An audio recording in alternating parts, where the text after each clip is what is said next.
So my name is Tatiana, and I am going to be the moderator of this webinar. And I am happy to give the word to Ms. Natalia Amelina, my colleague. Dear colleagues, dear participants, dear speakers and experts, very good morning, good afternoon, or good evening to all of you, and greetings from UNESCO Institute for Information Technologies in Education. We are very happy to have you at this webinar, and my name is Natalia Amelina. I am chief of the Teacher Professional Development and Networking Unit of UNESCO Institute for Information Technologies in Education. And today we will have a very interesting webinar. We have a number of speakers from different countries. But before it, let me share with you my presentation and short overview, I think, about our current activities. One moment, let me share the screen.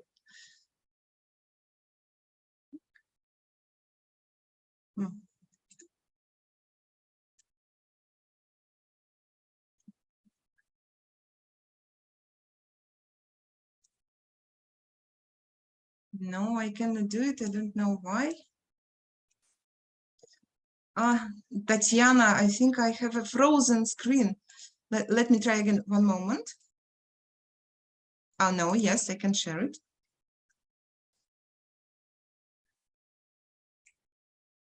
Can you see my screen? That's great. Yes. Yes. Is it full screen? No. No, F5.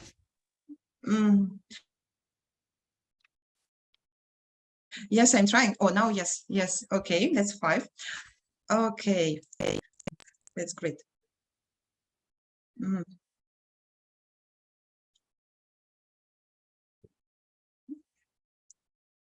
So, dear colleagues, dear participants, welcome to the webinar on teachers of ASPnet schools and beyond about the global collected best practices as part of survey, technical and educational challenges, capacities, and readiness of schools to use the potential of digital innovations and artificial intelligence. From me, I can see that my presentation is frozen. Is it so? Nothing. Tatiana?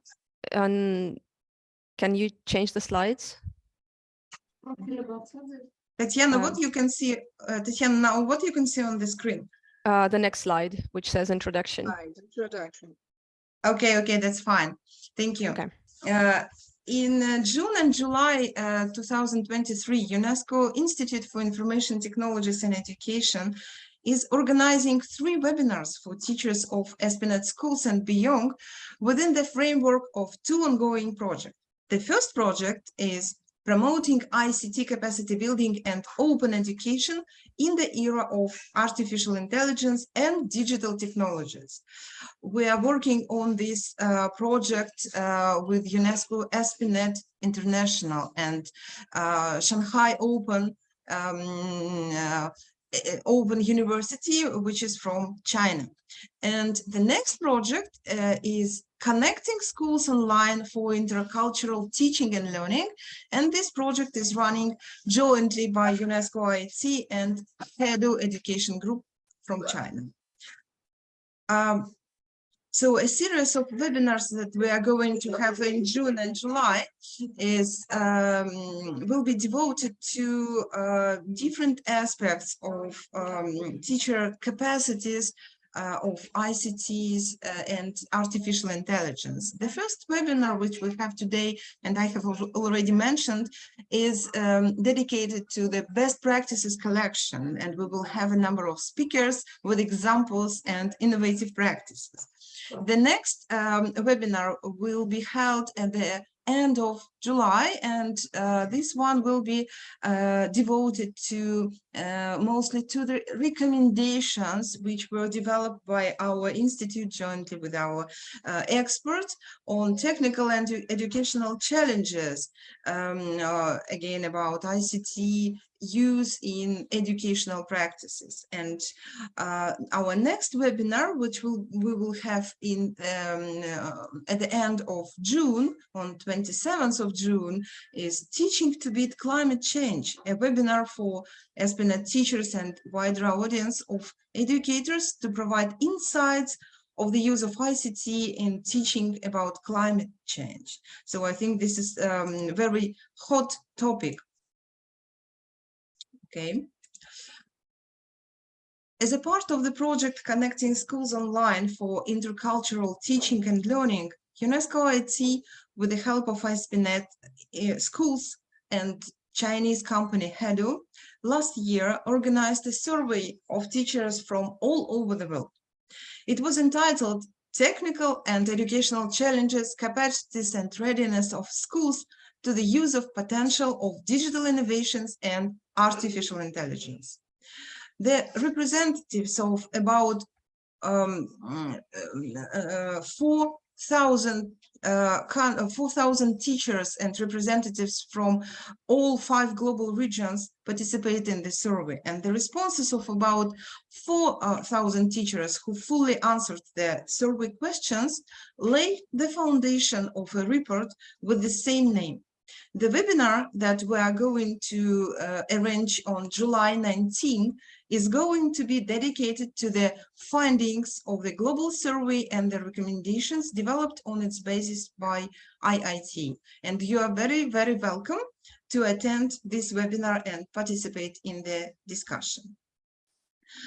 Apart from this, in 2022, last year, and at the beginning of this year in 2023, there was a call for ASPnet school teachers for sharing best practices on how they make use of ICT and artificial intelligence in the educational process. I need to say that we're very thankful for ASPnet International for collaboration and dissemination of the call. As a result, we received examples of best practices from many countries, including Brazil, China, France, Kyrgyzstan, Pakistan, Palestine, Romania, and the Russian Federation. Submitted cases reflected the national context and illustrate various degrees of informatization of education and use of ICT and AI in education. You can see some of the examples of our collected best practices on the slide. One moment. Okay. To share with you some general thoughts on the received best practices cases, many of them focused on the use of a variety of traditional technologies, multimedia, learning management systems, e-readers, flipped classrooms, for instance, Zoom, Google Classroom application, Canva, Microsoft Teams, CamScanner, Movavi, Microboard, and so on. Also, we have got some examples of gaming applications like Fuelsled, Kahoot, and others. At the same time, emerging technologies like metaverse, artificial intelligence are barely presented. Today, we invite professionals from Brazil, France, and Russia to share their examples of using emerging technologies in education. So thank you very much for accepting our proposal. Before we will go to presentations, and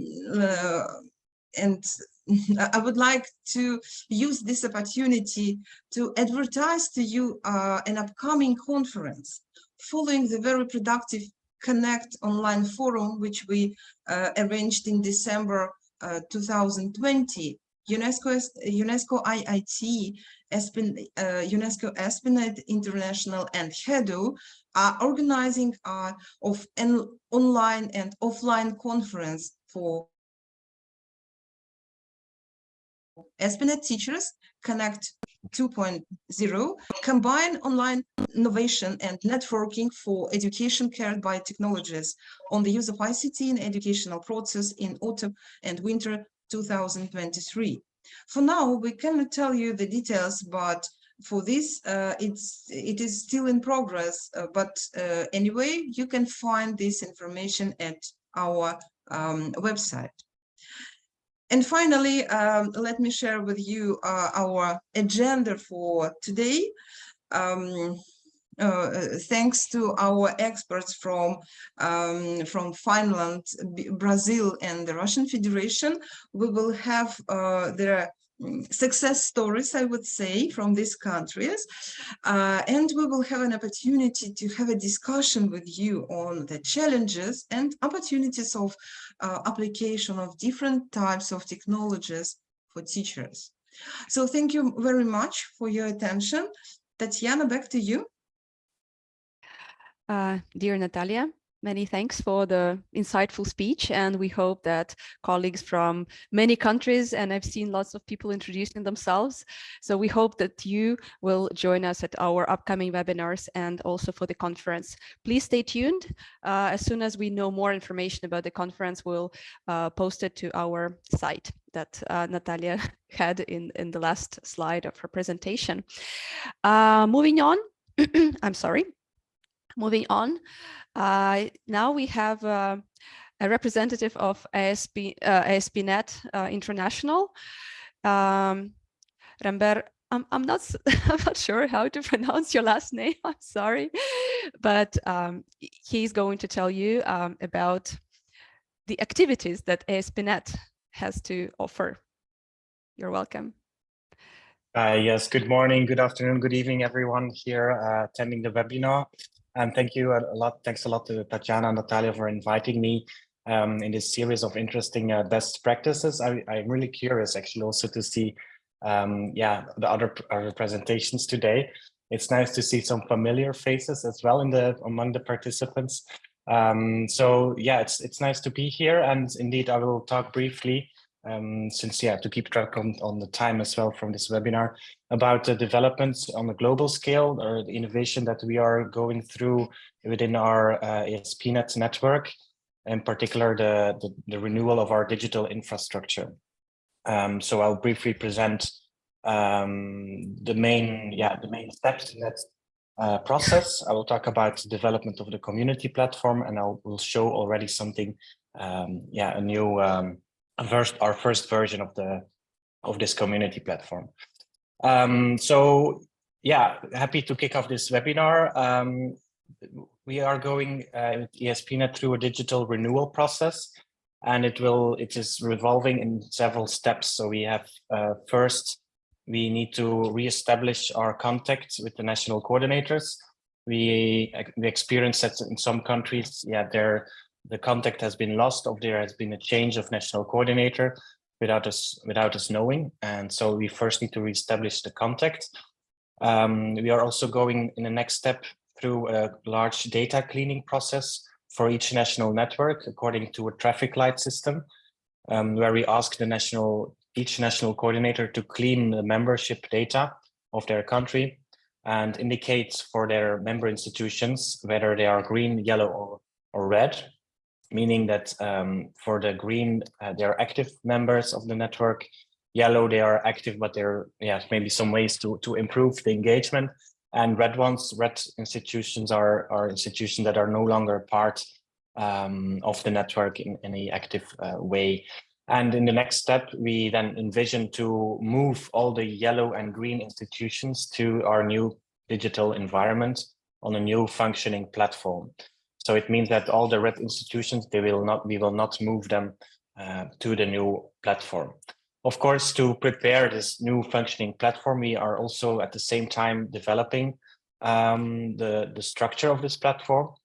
And I will show you also in this presentation briefly how it looks like at the moment. So we have first developed now a first beta version of a new community platform with several functionalities. And I will show you in a few minutes how it looks like at the moment. This is, of course, a long process that we have to go through, and it takes a lot of time. So we have first, of course, the digital renewal, the cleaning process of our data. And at the same time, we are also developing and co-constructing with advisory groups the platform itself. This renewal is also part of a larger digital renewal process of UNESCO. So we also have to negotiate also a lot in-house to define the next steps of the project. So I was mainly working together with to develop this first beta version.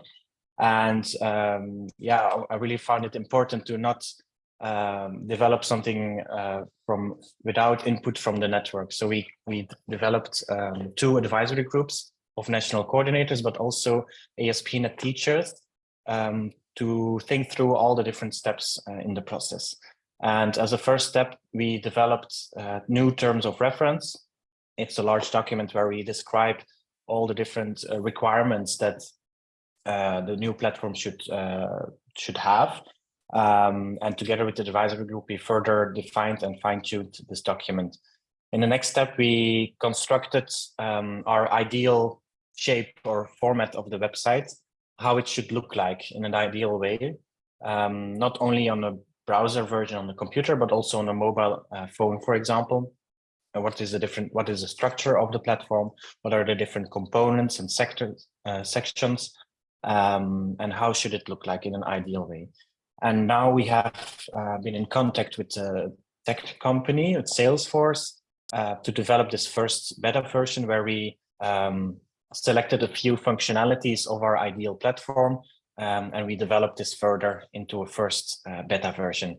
So this is how it looks like at the moment. I will show you also later how, I will log in and show you briefly the navigation of the platform, so you can have a basic feeling of how it could look like at the moment.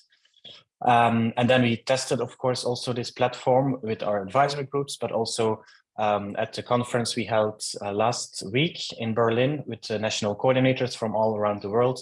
So we had the opportunity to test the platform together with around 60 national coordinators, so both on the laptop, but also on the phone. So I'll stop sharing the presentation here and take you quickly to the platform. I hope you can see it now. If you could kindly confirm, you can see the login screen right now, right? Yes.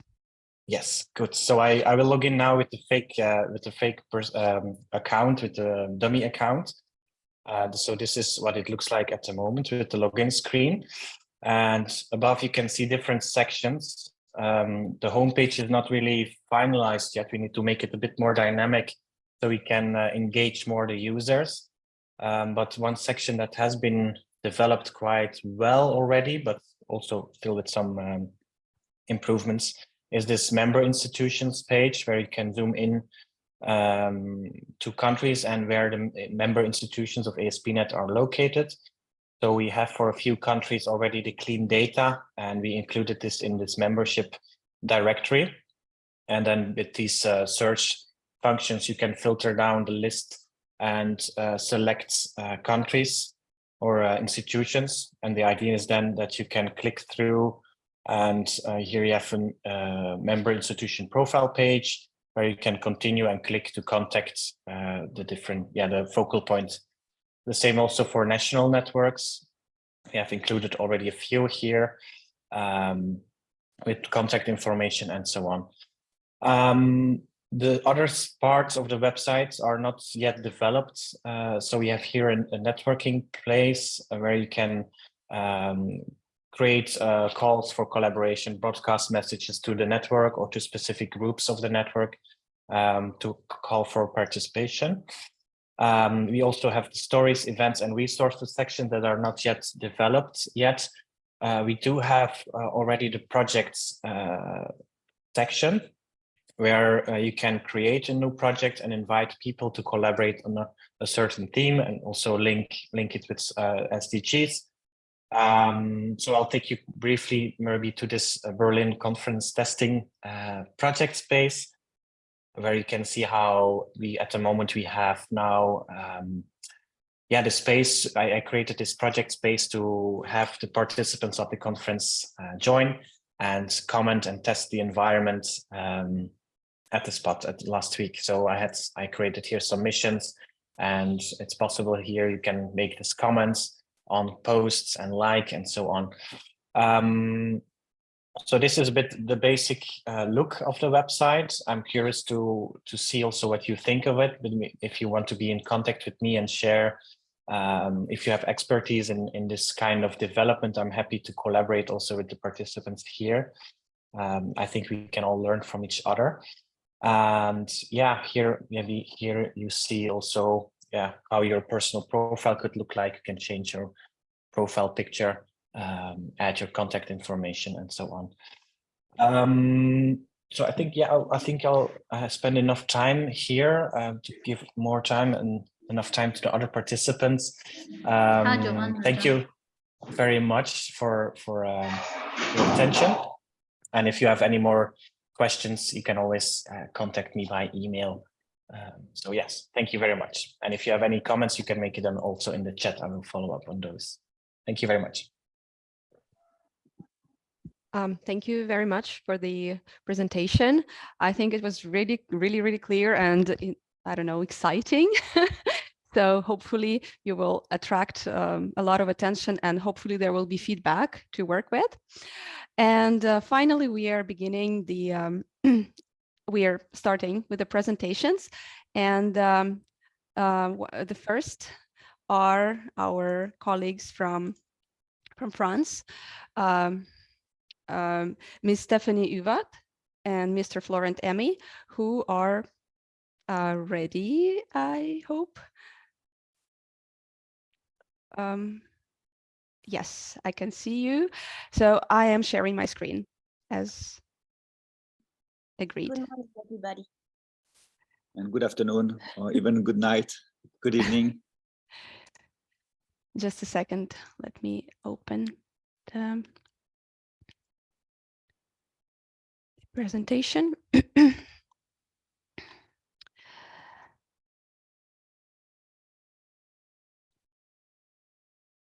When you have 2 minutes left, I will somehow indicate it to you. So please keep track of it. Can you see my screen? Yes. Yes, great.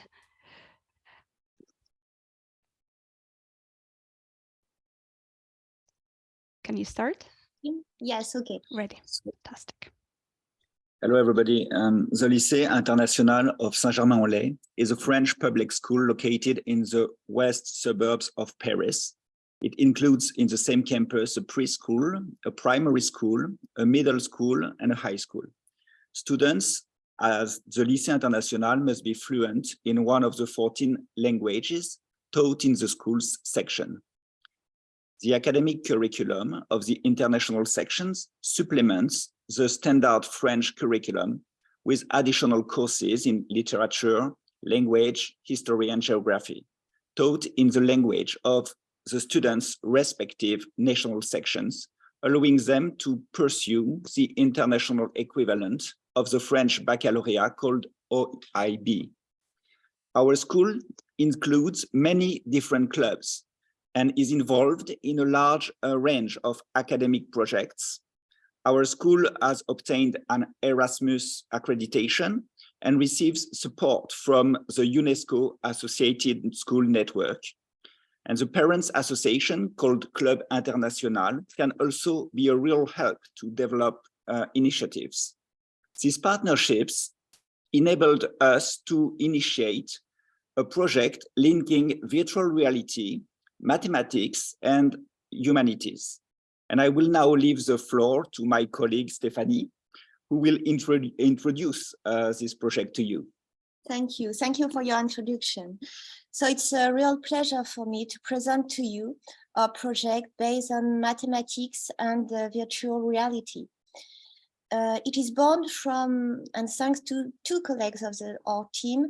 One of them wanted to show to his students how maths are taught around the world, and the others, Mr. Le Boulaire, wanted to integrate new tools in his teaching.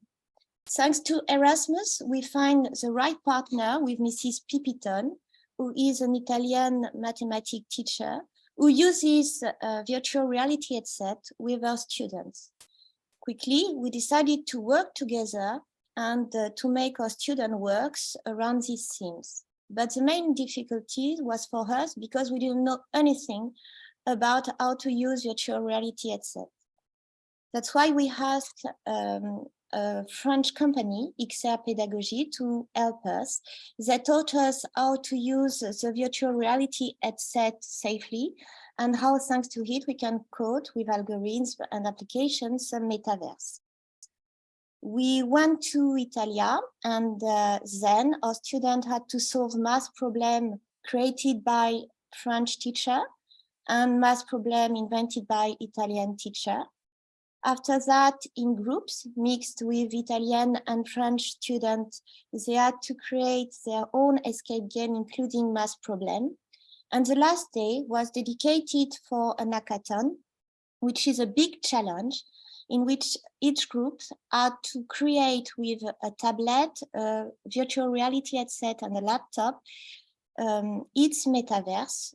And at the end of the day, students chose the best metaverse that they wanted to keep to work together during the year.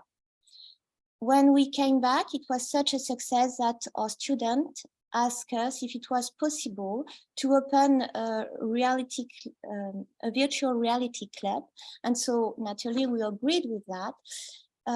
We thought that it was a great meaning for us to develop the breeding ground for colleagues who wanted to use this new technology, but were afraid of using it correctly. For the math team, our goal was to deepen our knowledge about virtual reality, and that's why we followed some trainings delivered by French University of Lyon 1, specialized in innovation and pedagogy. And we deepen our knowledge too on augmented reality, which is recommended for students below 13 years old. It was possible thanks to another French company called Foxa, who proposes some maquettes with augmented reality for students. Our goal was not only to create this activity, but to leverage the tool and to see how it could enrich our teaching. That's why we created some pre-test and post-test to see the benefit for the students. After all this work, we decided to organize a forum, so one day dedicated to the student, because during this day, our students had the possibility to present and to share all the activities done during the year to the community and all partners that we have, colleges and Lycée. So next slide. Tatiana, is it possible? Just perfect. So it's about the forum and all the activities that can you just move the slide and go forward? Thank you. You can see here some rooms were dedicated for the virtual reality, and you see some headset which was used. And in the other slide, you can see that there were rooms just for augmented reality. The next slide. Thank you, Tatiana. Perfect. So as you see, it was for us a big year and a great challenge. And to be honest, I think it's just the beginning for us. And then we finally thought that it would be interesting to add an analytical perspective to the project. This is why, with the help of the humanities students, we organized a conference, which is a last slide, if you can move forward. A conference open to all the members of our institution. No, the next one. Yes, please. Perfect. That conference focused on the advantages and limits of the use of virtual reality in education. The three speakers were mostly our partners, Ms. Periguet, head of XR Pedagogy, who developed VR tools, Ms. Van Ret, who is head of the Pedagogical Initiative Project Department in the University of Lyon 1, and Mrs. Pardoen, who is archaeologist of sound, working for the French National Center for Scientific Research, and expert for the reconstruction of Notre Dame Cathedral. The Italian group of teachers and students was present among the students, teachers, and parents at the Lycée International. It was really interesting, I must say, to understand what the benefits of virtual reality in education could be, and at the same time, to consider our fascination for it with a pinch of salt, since this can be a real obstacle to a safe and productive use of virtual reality in schools. The success of this experience encourages us, and especially math teachers, to follow up next year with a project with artificial intelligence. The French Educational Ministry also looked very interested, and our colleagues explained the project to their peers in order to develop similar initiatives in France. Thank you. Thank you. Thank you. Dear guests, dear participants, are there any questions that you possibly have for the presenters? We have a few minutes. So if you would like to learn about some of the aspects mentioned more in detail, feel free to ask. Can I perhaps ask a question? When you were speaking about a math problem, can you give an example of a problem that your students were given that they had to solve? You said that French teachers and Italian teachers created problems for the students. And can you give an example? Yes, it was really concrete. It could be a question, it could be some problems who uses geometric notion like Pythagoras or Thales. And for us, it was a challenge because curriculum are not the same in Italy and France. So we had to find the most appropriate notion for both of the students. Thank you. We have a question in the chat. What is the age of the students who participated in the project? 15 and 16. It was for virtual reality, but for augmented reality, it's 13 and 12. And I must add that at the forum, the second part of the project, we also invited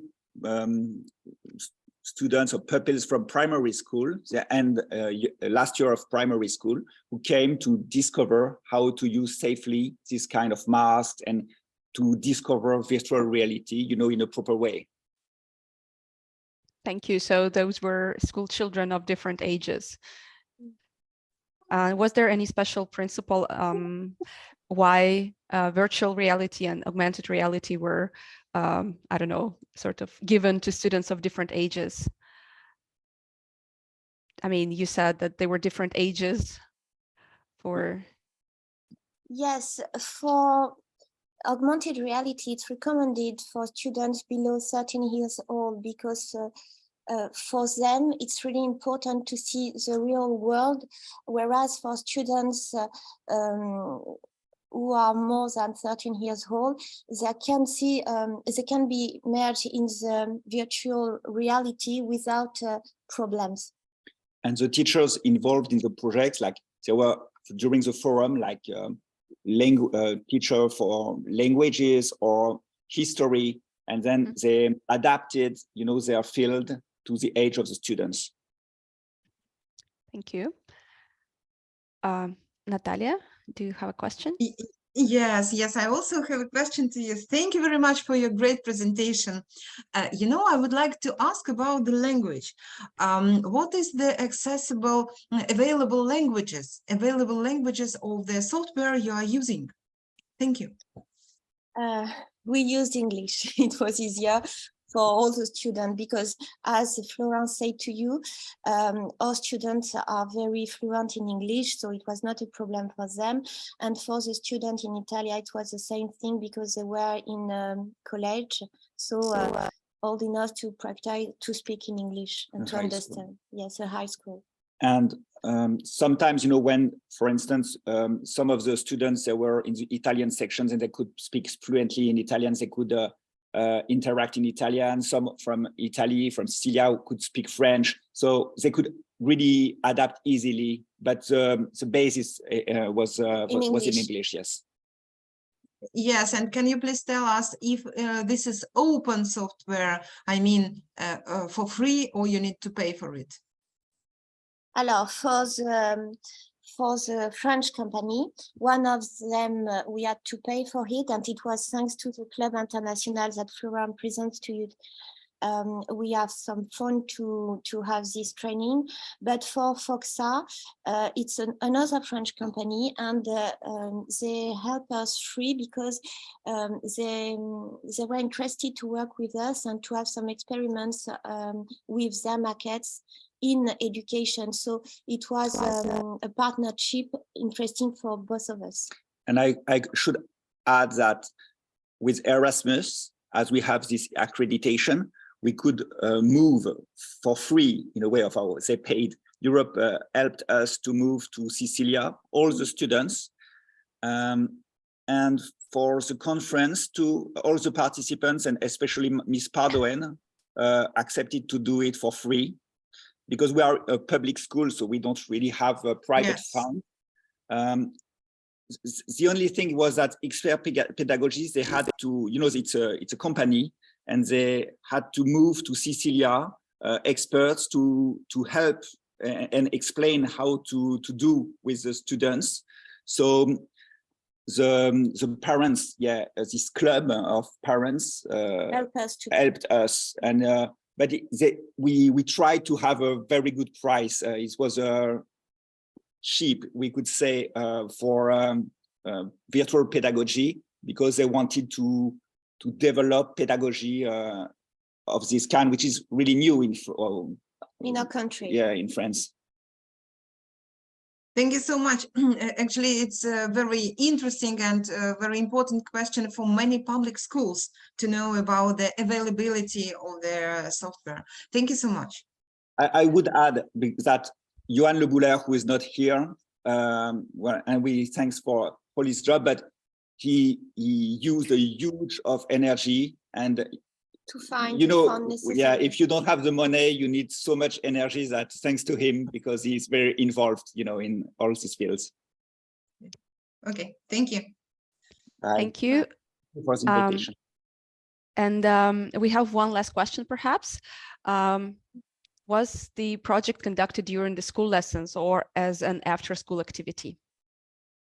For the virtual reality, it was out of the school, but for the augmented reality, the activity was made during the lesson, so with kids in school.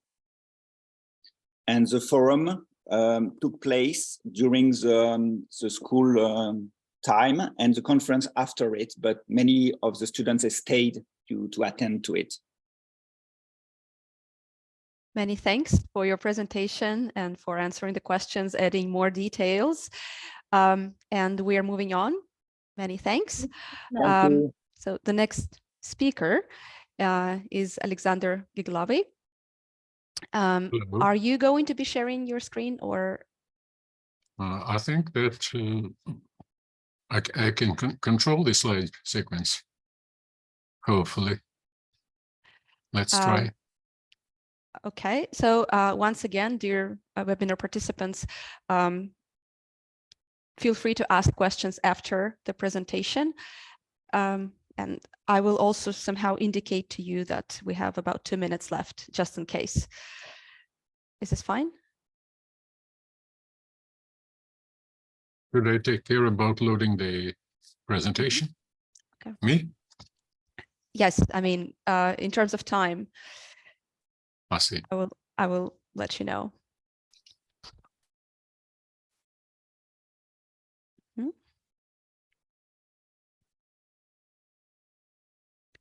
So is the presentation loading?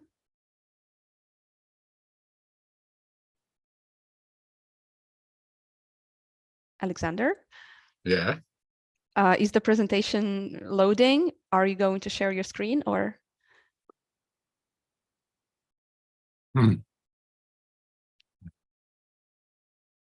Here it is.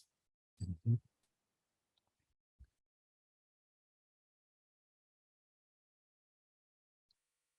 Jesus. Yes. I can perhaps share the screen. That's what I'm going to do now. Okay.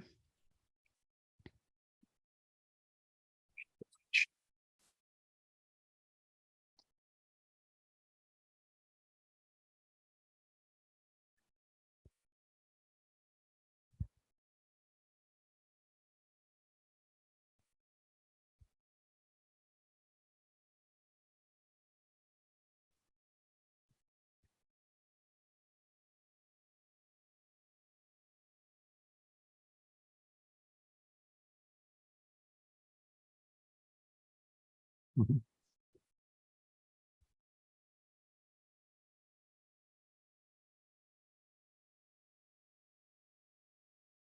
That's it. Yes, we can see your screen. Just a second. I'll switch off the slide. Mhm.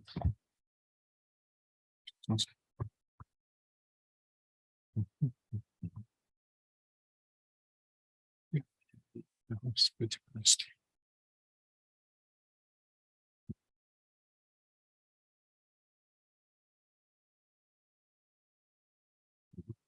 Yes, the slides change. Okay, just a few words about the lesson. We started sharing the initiative of associated UNESCO associated school project since 1992. At that time, the lesson has barely begun its activity, and key feature unique for our country was that every student should perform a research or construction project in order to graduate. It's part of his graduation procedure.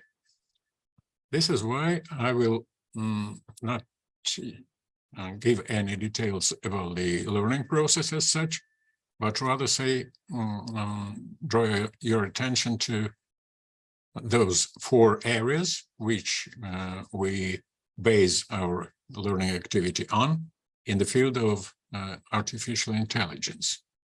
This is a well-accepted classification that splits this research field area into 4 sectors. The first is reactive AI. That means that you need to go back almost more than half a century to discover the first products of this research. Pattern recognition as such has begun in late 50s last century. Chess playing with computer followed in less than 5 years. And now we use as a matter of routine spam filters for email, recommendation engines.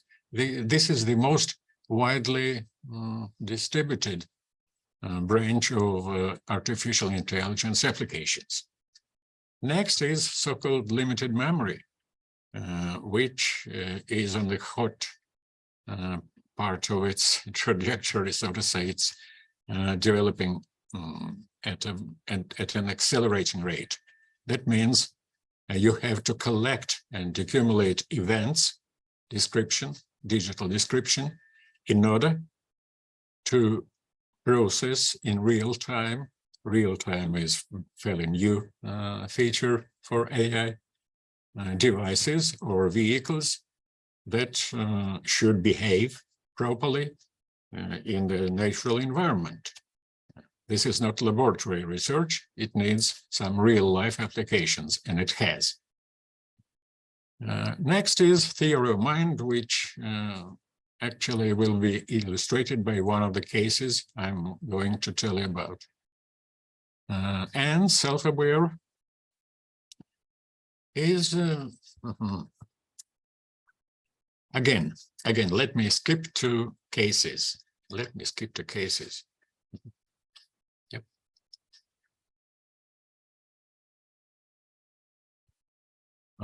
Any project, and in order to clarify the situation, I have to mention that we put our projects into three. So in Russian educational terminology, this is called profiles. The first profile, which I will really comment further on, is software engineering. Algorithmics is the initial step. Then you need some programming skills, fairly hard. And as a result, before you graduate the school, you have some skills which are related to software engineering. And these four steps belong to any project in school time frame. That means from grade 5 to grade 10, not 11, as in Russian school in general, because the graduation year, 11th class, is the year when your project should be shown in conferences, in hackathons, in whatever environment. So these four steps, which are given at this slide, are equivalent to what the software professional in the field performs step by step. And this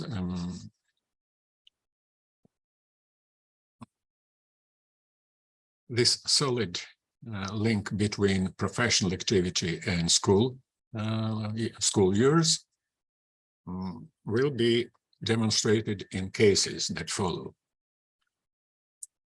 Recommendation system is and more frequently used as telegram boat.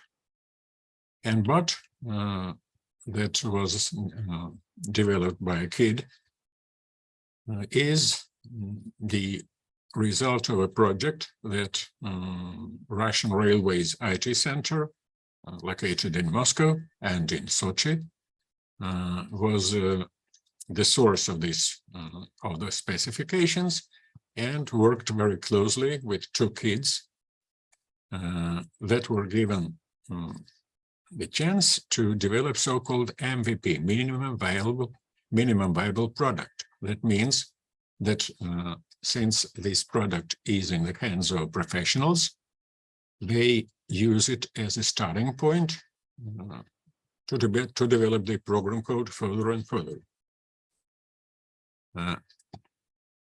The icons on this slide refer to language called Python, then Telegram, and two special program engines that these two kids used to perform the particular type of client-server connections between client phone and server information. How it Here are some examples in Russian language, what a passenger sees on his phone when he uses this telegram boat. He both pays for the railway ticket and selects pieces of goods that will be handy during the trip. And he's given the financial information in the third stage. Next case relates again to railway practice. There is a very crucial, very important position in the railways named, this profession is named railway carriage inspector.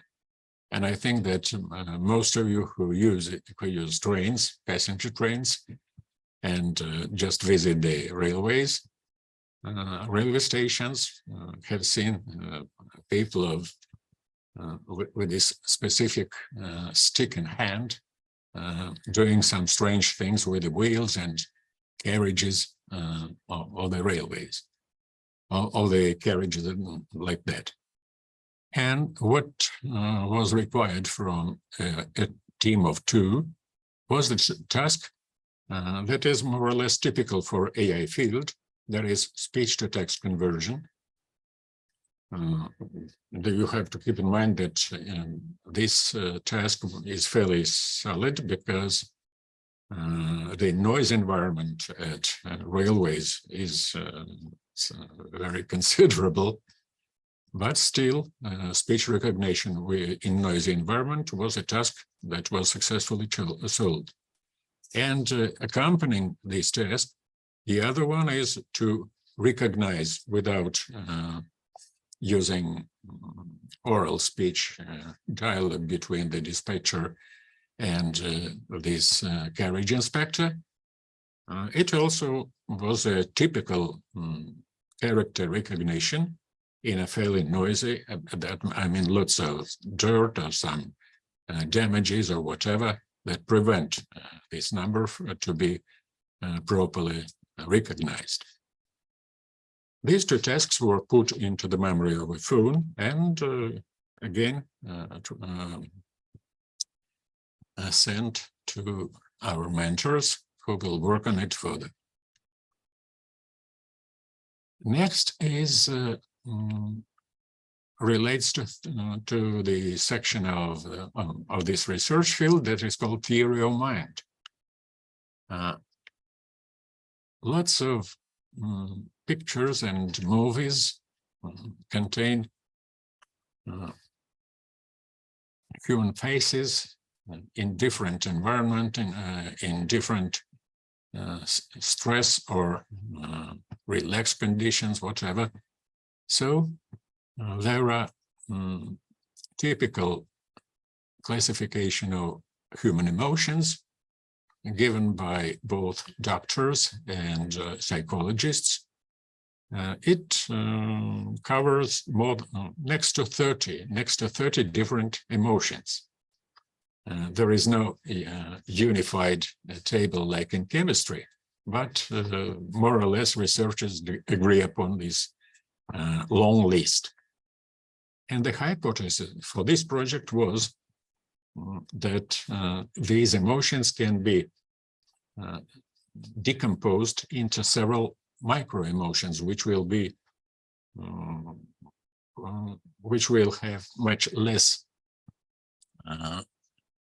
categories than emotion as such.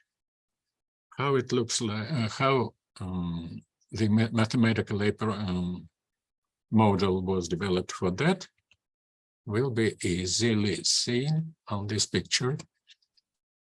It's important that in this project, as well as in many others, project leaders are Lyceum graduates who work in the research or in business or in art, in fine art.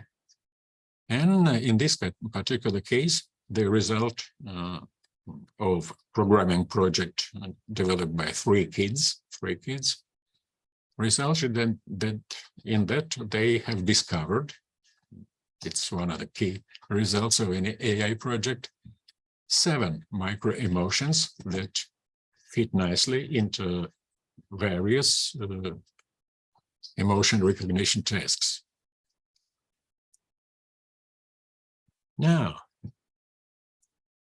the final is something which does not fit easily into this consideration.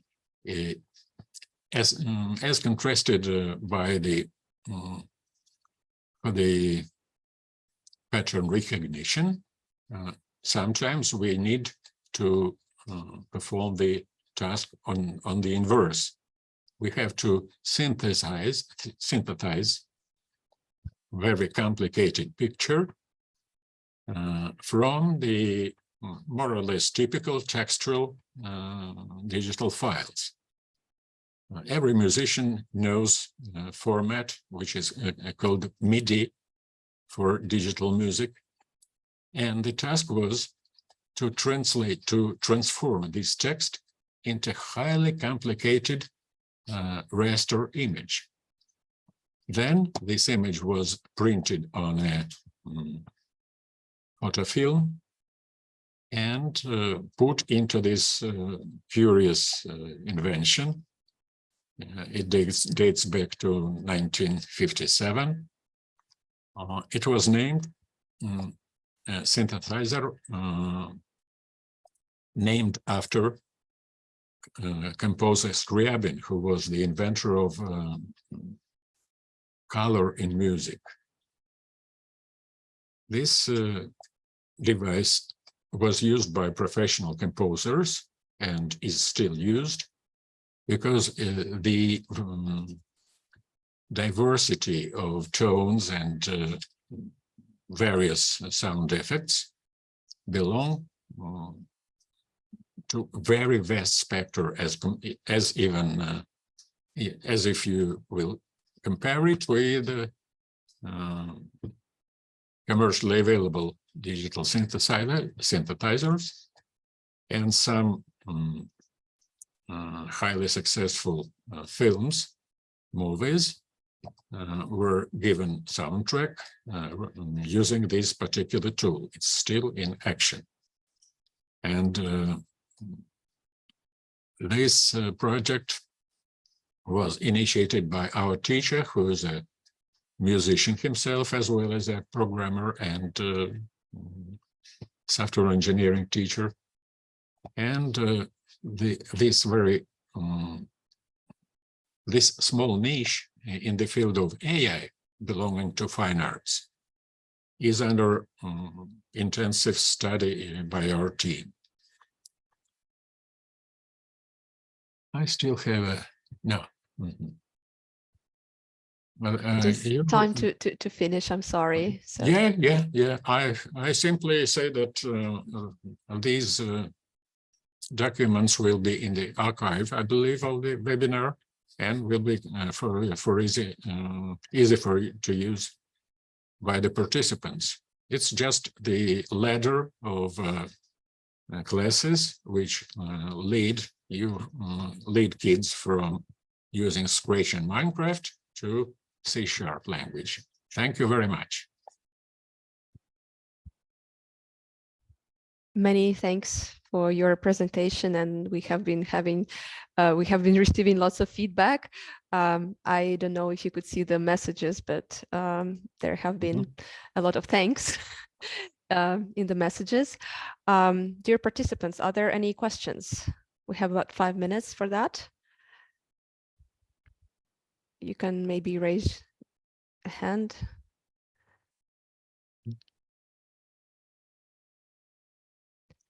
Excellent presentations. Could we have them written? I suppose it's a question to the presenters. We have a question from Natalia. Yes, first of all, Alexander, thank you so much for your really great and impressive presentation. I know that you have advanced College of Information Technologies, and you are working in this field very closely with information technologies.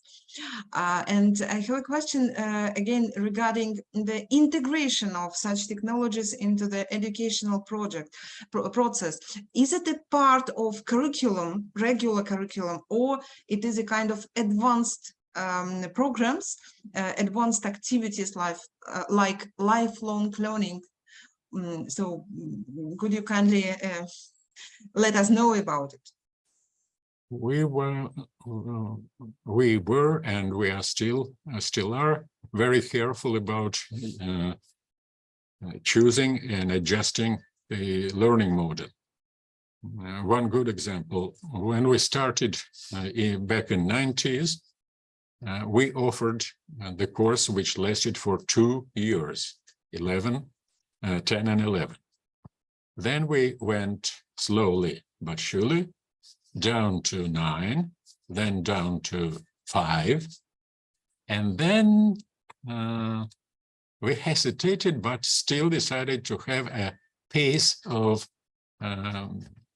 primary school, but just a piece of it. My colleague, who was school lesson director, said, look, I will never agree that first 2 years of school model belong to school education. These are kids who are still in the major group of kindergarten, all said. And that is true, because as soon as kids with the experience of 2 years in school environment enter our school, and it needs some form of scanning their skills and their intentions, though for a boy of about 9 years old, for a boy or a girl, it's a major it's a procedure that is not so it is not it cannot be very simple, to say the least. But still, as soon as 2 groups of 25 or 26 kids are in their 3rd form, they offered Scratch Studio. It's after-school activity, after school, and it's one of the most popular after-school activities that are offered in every Russian schools. In our case, it has reduced a heavy workload for the teacher who was brave enough to offer this studio to kids. In fact, she spent more than 6 hours per week to cater for all who wanted to use these Scratch projects. And then we add 2 more groups in 5th form, and finally in 6th form. After that, it's a tough ride for 3 profiles: software engineering, or digital content creation and delivery, and economics or digital transformation issues.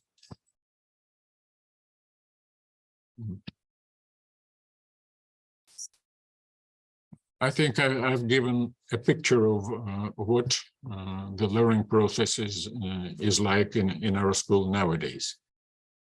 Thank you, Alexander. Thank you for your great information. Thank you. Many thanks. And we have one more question, and I believe it is going to be the last one. Zhenya Khachaturian. Yes, thank you. Thank you giving an opportunity for a question. This is very interesting project, and my question is Is there any possibility of introducing these to other networks out of Russia? I'm from Armenia, and we also have engineering laboratories in our schools. And this is about artificial intelligence, and we like it. And we want to make some projects about this intelligence of artificial intelligence. And we want to give opportunities to children, to students to make products. And my question is, any possibilities of introducing other out of Russia?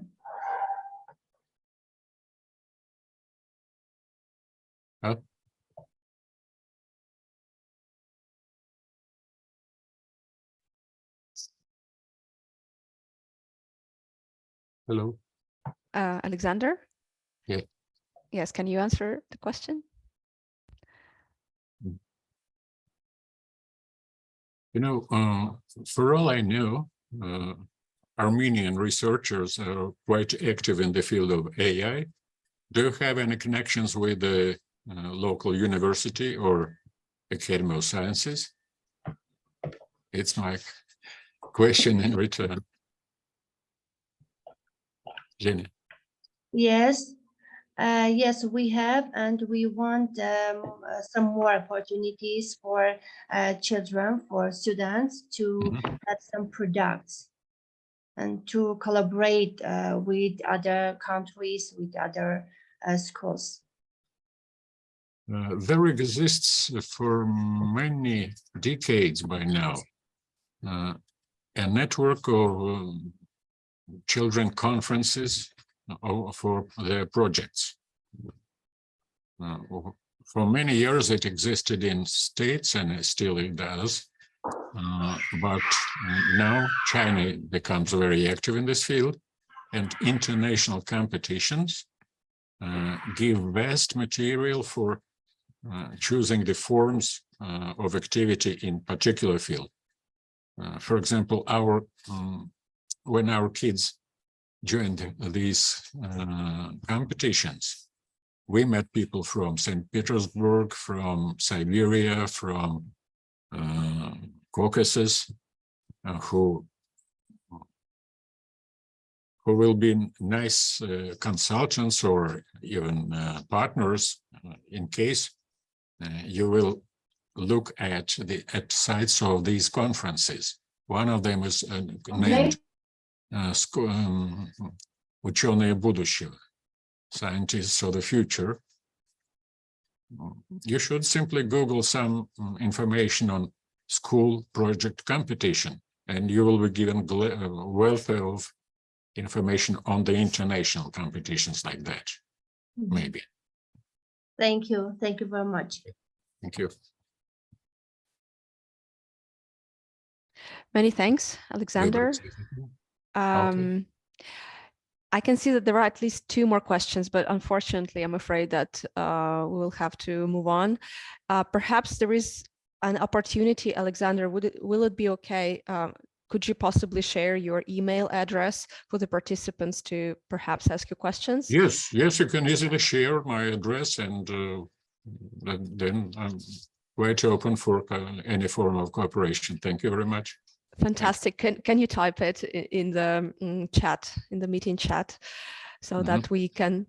Many thanks for your presentation. And here we are moving on to the last speakers for today. Okay. And special thanks to them because they joined from Brazil, where it's very, very early. Now, very early morning. Alexander, if it's possible, could you stop sharing the screen? Сейчас я выйду отовсюду. Thanks. So we are welcoming Mr. Dioges Perez, who is going to be speaking and presenting in Portuguese, and Alejandra, his translator, his interpreter. Olá, bom dia. Good morning. Hello. Bom dia, boa tarde, boa noite, né, Leandra? Good morning, good afternoon, and good evening. Eu sou o professor Dioges, tá? Dioges Pérez, do Colégio Antares, diretor, professor de física, diretor da escola. Professora Leandra é minha colega, também diretora, e vai me ajudar na tradução. Okay, so Dioges Pérez is a physicist and a director at Antares School in Brazil, and I'll be joining in as his translator. Ok. Vamos lá. Tatiana? Tatiana, can you share the presentation, please? Yes, sure. Antes disso, quero dizer que nossa escola está muito feliz e honrada em poder participar deste evento.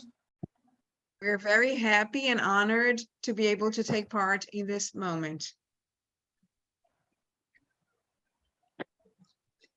Bom, com o avanço da inteligência artificial aí, rápida e avassaladora, With the advancement of artificial intelligence in a very fast manner, a escola precisava se movimentar, apresentando para os alunos e para os professores essa nova tecnologia. the school needed to take part into this advancement by presenting it to students and teachers.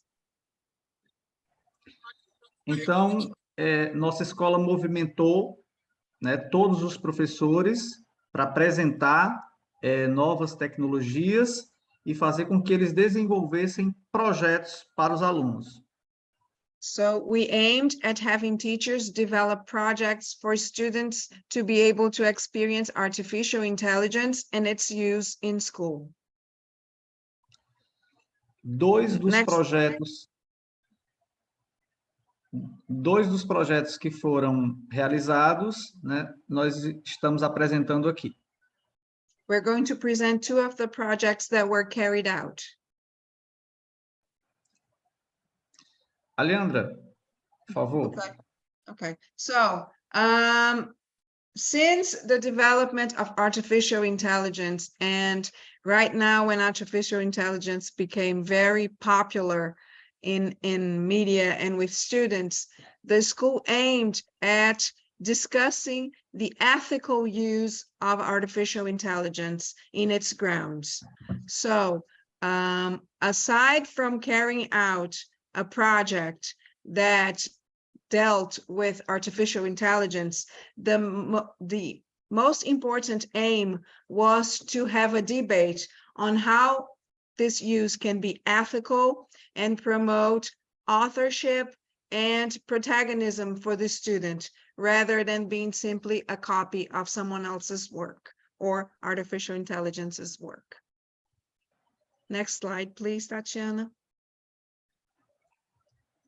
Os objetivos do nosso projeto, né, foi justamente apresentar essas tecnologias para os alunos e fazer com que eles utilizem com consciência, né? Fazer com que esse uso realmente fosse de uma forma consciente.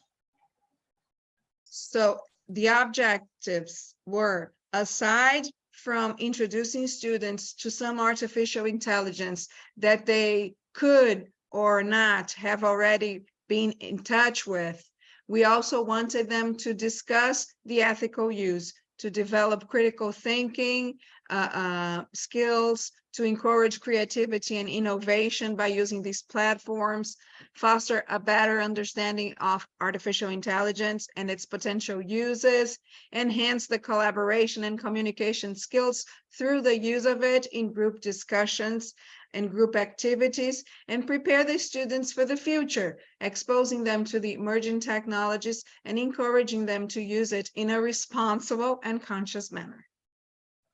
Next slide, please, Tatiana. O primeiro projeto foi desenvolvido para alunos de 5º e 6º anos do ensino fundamental. Okay, so the first project was developed for students from 5th and 6th grades.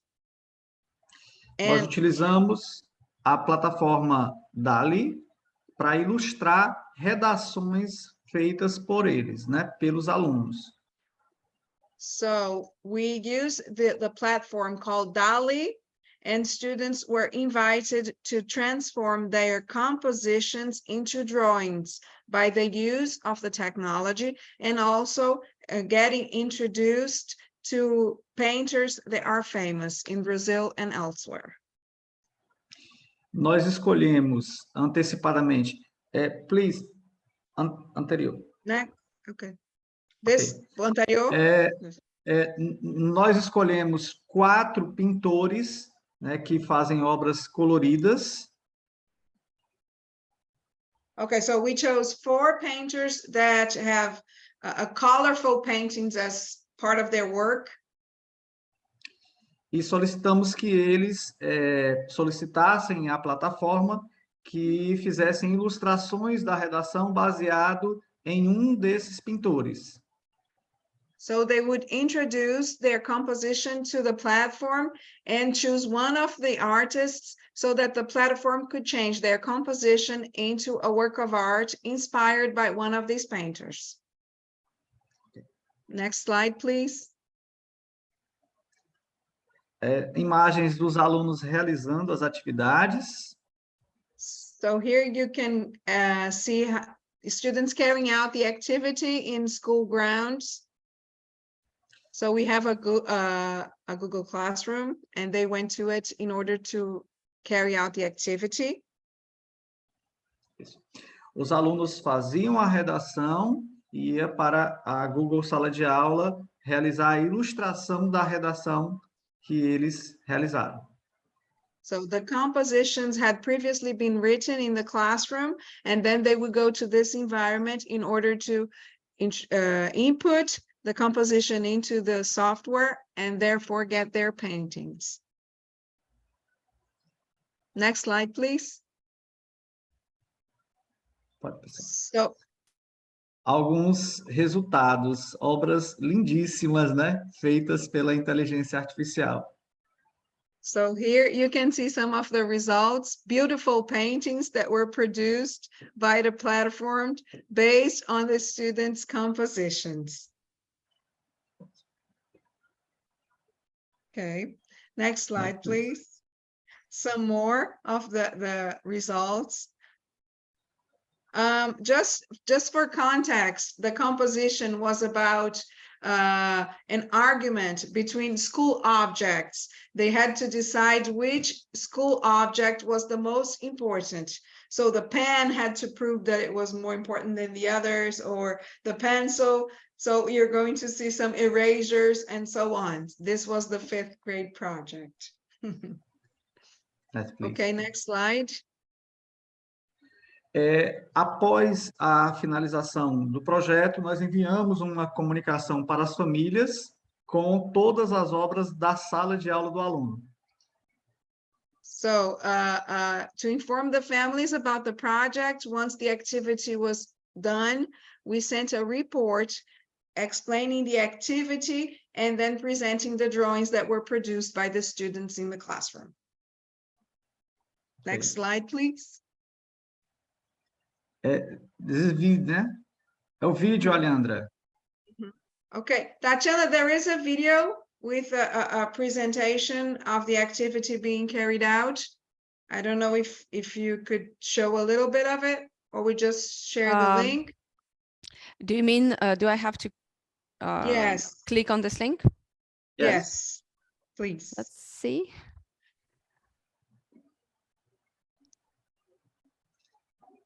Não sei se vai abrir, Alejandra.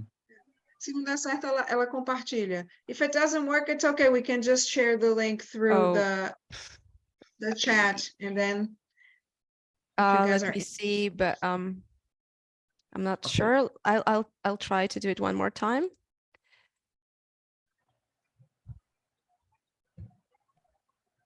But it's okay. Yeah, it's it works. It works. Just a second. Yeah. Can show just a little bit, and then we go back to the presentation. Yes, I'll just a second. I suppose I need to also share. It should also be sound sharing, I imagine. Mhm. I'm not sure if I'm going to be able to do it right now, but let's see. That's okay. Yeah. Can you hear anything? No, but Yes. there's sound. Yes. There's no sound. Tá sem som, né, Dioges? Dá só para ver. Isso. É. Okay, but don't worry, we can just share it with everybody through the chat. Can you hear the sound now? No. Yes, we can hear. Great.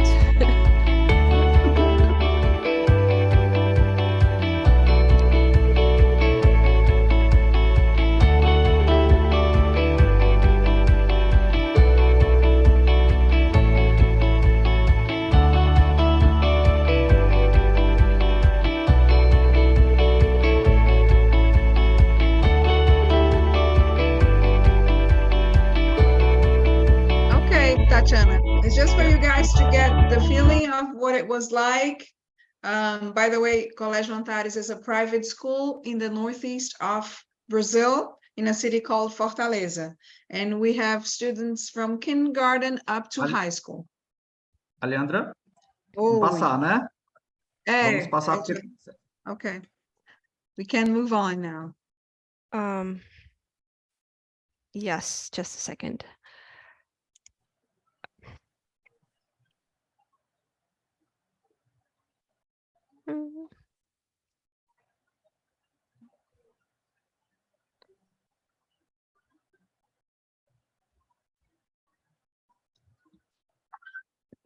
Just a second, sorry.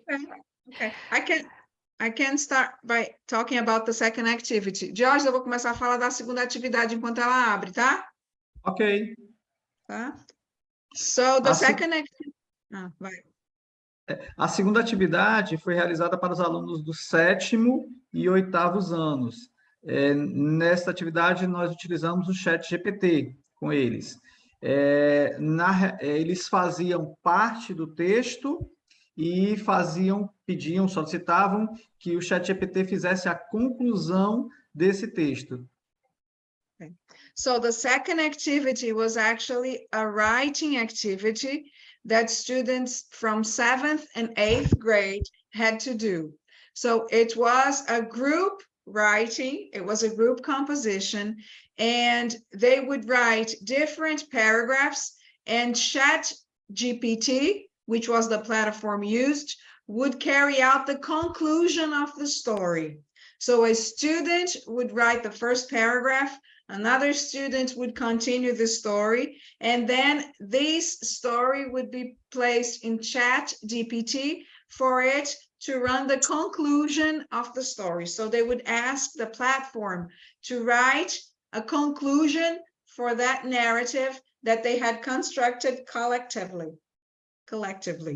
So there you see 7th and 8th grade students in teams of 3. One of them wrote a part, the introduction, the other one would write the development, and then a third student would write a climax for the story. ChatGPT would be responsible for coming up with a conclusion. Next slide, please. Aí são imagens dos alunos realizando a atividade. 3 alunos por grupo, cada um fazia uma parte do texto e o ChatGPT fazia a conclusão. So there you can see 3 students were responsible for writing a composition, and then they would have to write it into the Chat GPT, and then or ask for it for a conclusion. Next slide. Exemplo, né, de dos textos produzidos. So there you can see just an example of the story that students came up with. So they are 12-year students.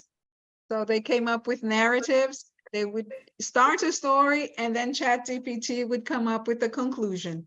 The idea was that they would be able to experience how the platform works, how well it can carry out whatever they ask for, but then again, a very important debate on the ethics of this use. Yes. Next slide, please. E aí a nossa conclusão, um trabalho que movimentou professores, movimentou equipe técnica, movimentou famílias também, e a gente concluiu o trabalho levando os alunos a um debate sobre o uso, né? Os benefícios da inteligência artificial, como eles poderiam utilizar nas atividades escolares, mas também que esse uso fosse de forma consciente, não sem extrapolar, né, os limites. Okay, so the development of the project brought together families, students, the whole school staff, and the idea was to go beyond the knowledge of how it works and what you can do with it. But aside from it, a more important issue, which is how can you use it in a conscious way and ethical, and making sure that it is there for you to use. Students should be able to use it, but they should be able to use it not for the platform to do work for them, instead to help them out and to consider the consequences of this use on a daily basis. Tela, finalizar.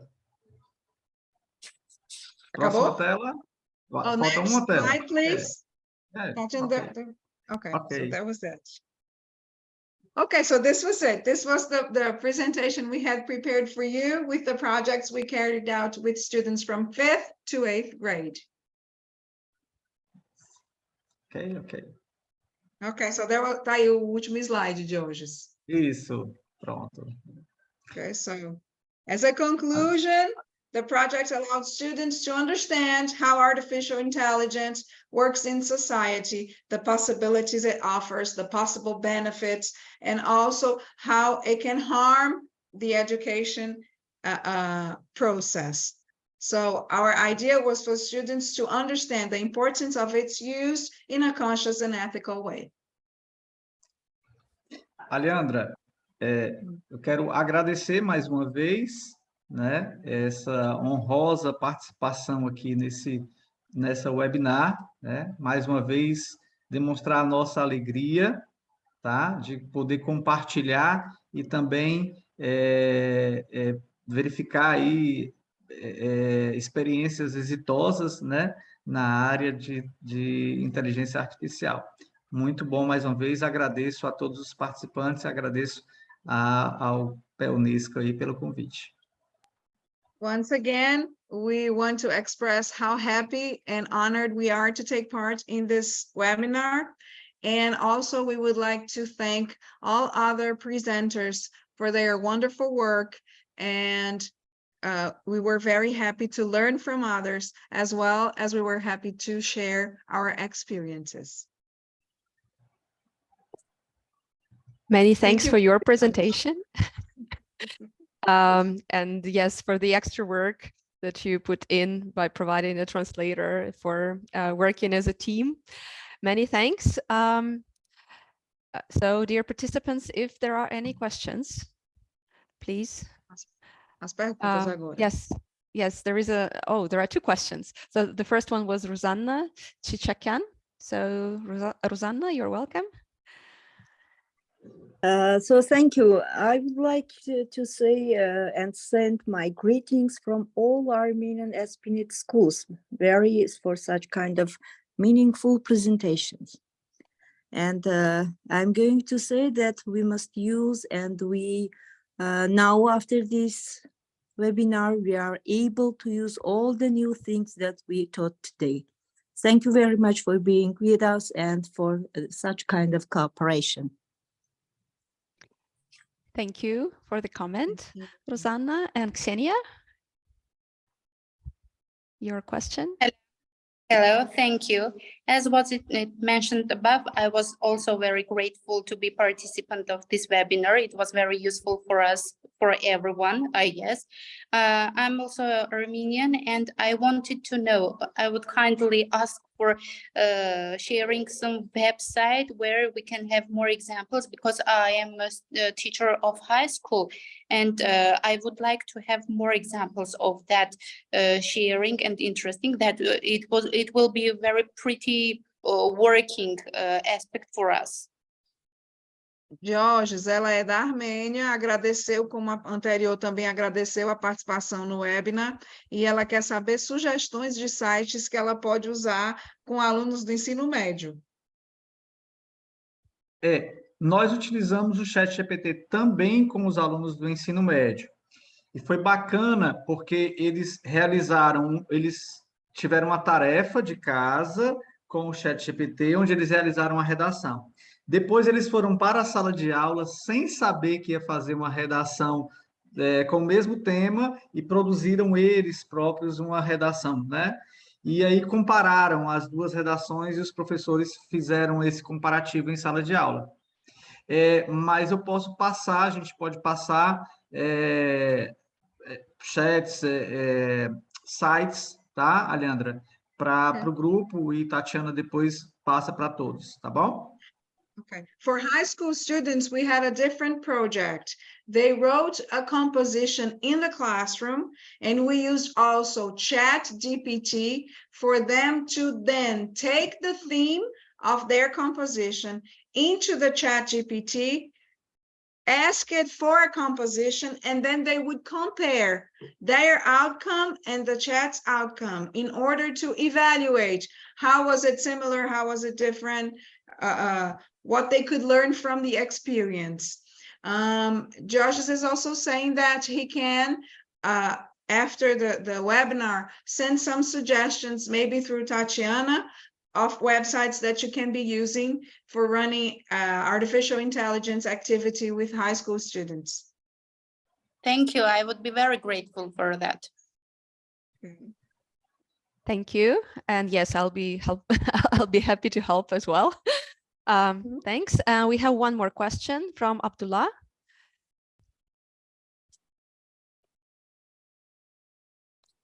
Abdullah? Hi, good morning. Can you hear me? Yes, we can hear you. Okay, great. Sorry, I joined late because of some technical difficulties. I want to say hi from Cairo first. I'm very happy to join this webinar. I teach social studies for high school, so it's in my field. I need to ask you about the given material in this webinar. If it's available, if I could receive it via email or via whatever the way. Also, if there's coming events to our region, we could update. Tatiana, I suppose the idea of this, so you know, yeah. Thank you. Excuse me, can you probably repeat your question, because there was some miscommunication. We could not hear you. Great. Can you hear me? Yes. Now, is it clear? I was asking about the given materials, if I can receive it via email or whatever, because sorry, I joined late. Actually, it's very related to my career, because I work as I teach English social studies for my grades. So it's in my career exactly when we need to upgrade our business. Also, if there's coming event or something like this, I can attend. I think it's scheduled. That's it. Thank you. So it was basically a comment. Yes, of course, if the speakers do not really have any objections, we can certainly share the materials, the presentations with the participants. Dioges, se pode compartilhar a apresentação com todo mundo. Claro, com Sure. certeza, com certeza. No problem. Well, I suppose we can do it by sending you the materials to the emails that you provided during the registration. I suppose that's going to be the way. There are also questions. Oh, there is, Rosanna, is it another question or?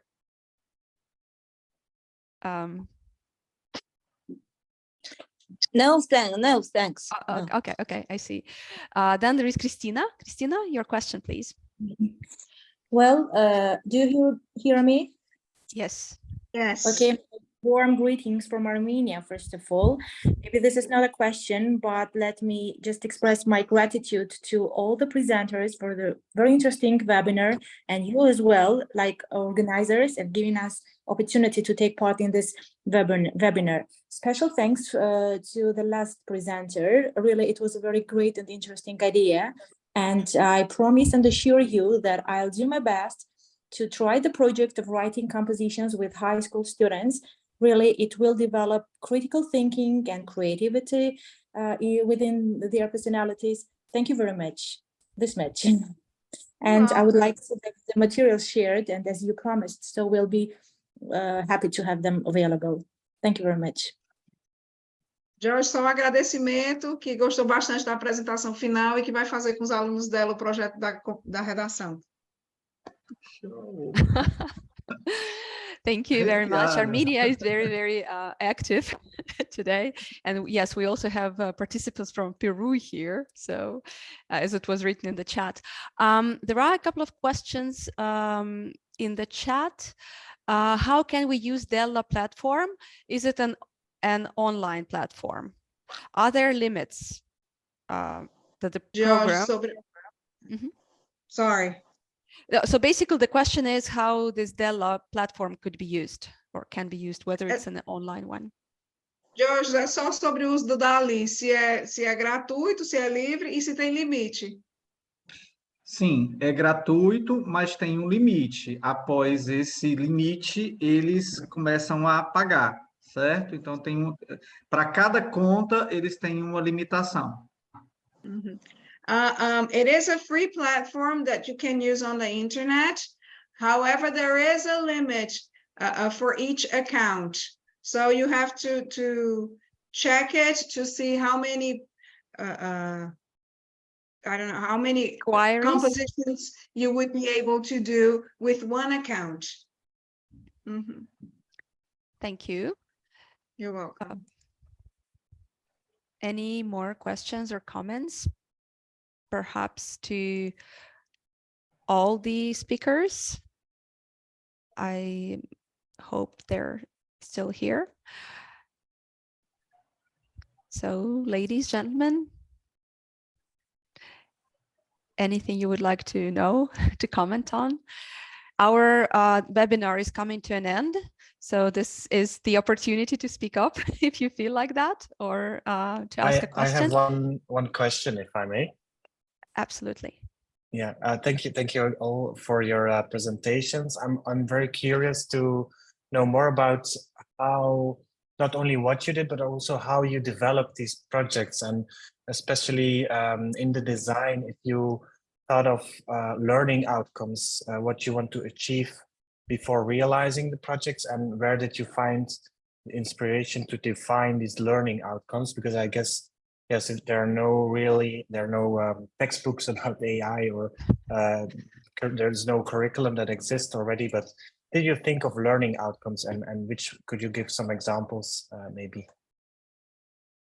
Ok, Dioges, a pergunta é sobre, uma vez que esses projetos são muito novos e eles ainda não existem em livros, em manuais, como é que o projeto foi inspirado e que tipo de antecipação de resultado de aprendizagem você já tinha antes de iniciar o projeto? Ok, na realidade é novo para muita gente, inclusive para a gente, né? Então, a gente achou interessante o DALL-E, por exemplo, para ilustrar as imagens.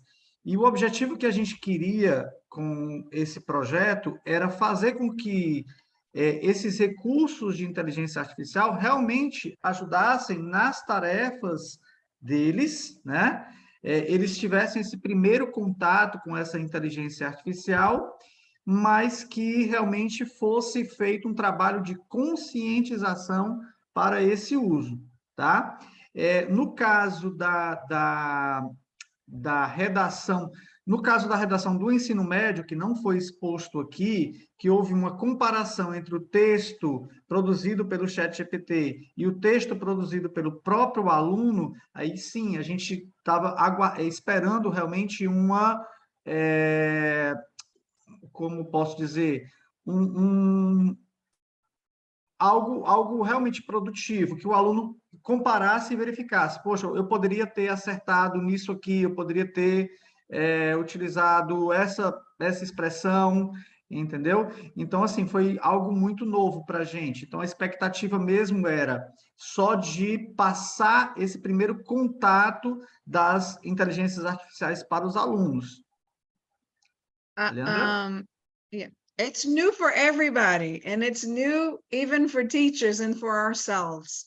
So the idea was for students to raise awareness on the good use of this kind of platform. The expectation was that they would be able to notice the differences in work, especially with the high school students when they would compare two compositions. The idea was for them to be able to identify that the work produced wouldn't be the same as the ones they produced themselves, the use of expressions, the vocabulary used, even the way they organized the ideas wouldn't be the same. But for the younger kids, for 5th and 6th graders, the idea was to produce a work of art based on what they had written.